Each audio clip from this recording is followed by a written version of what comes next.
ভোটের দিন যত ঘনিয়ে আসছে ততই বাড়ছে অপপ্রচারের মাত্রা। সামাজিক যোগাযোগ মাধ্যম ফেসবুকে দেওয়া এক পোস্টে ফেক আইডি থেকে চালানো অপপ্রচারের বিরুদ্ধে জোরালো প্রতিবাদ জানিয়েছেন ঢাকা ৯ আসনের স্বতন্ত্র প্রার্থী ডাক্তার তাসনিম জারা।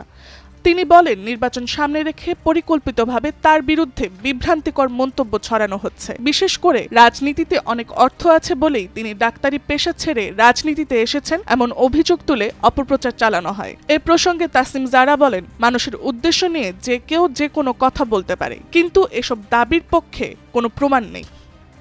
নিজের অতীত কাজের উদাহরণ টেনে তিনি জানান, গত ৫ বছরে বিভিন্ন প্রতিষ্ঠানের পেইড প্রমোশন করার বহু সুযোগ তার সামনে ছিল, যেখান থেকে কোটি কোটি টাকা আয় করা সম্ভব হতো। তবে নিরপেক্ষতা বজায় রাখার স্বার্থে তিনি সেই পথ বেছে নেননি। তার ভাষায়, বিজ্ঞাপন করা দোষের নয়, কিন্তু অর্থের বিনিময়ে নির্দিষ্ট পণ্য বা ওষুধের প্রচার করলে জনস্বার্থে নিরপেক্ষ থাকা কঠিন হয়ে পড়ে।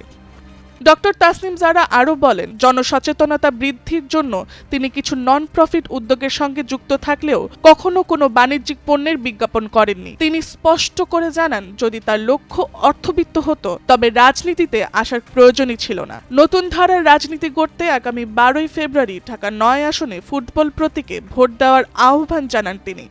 Tasnuva Sanjida, Times today.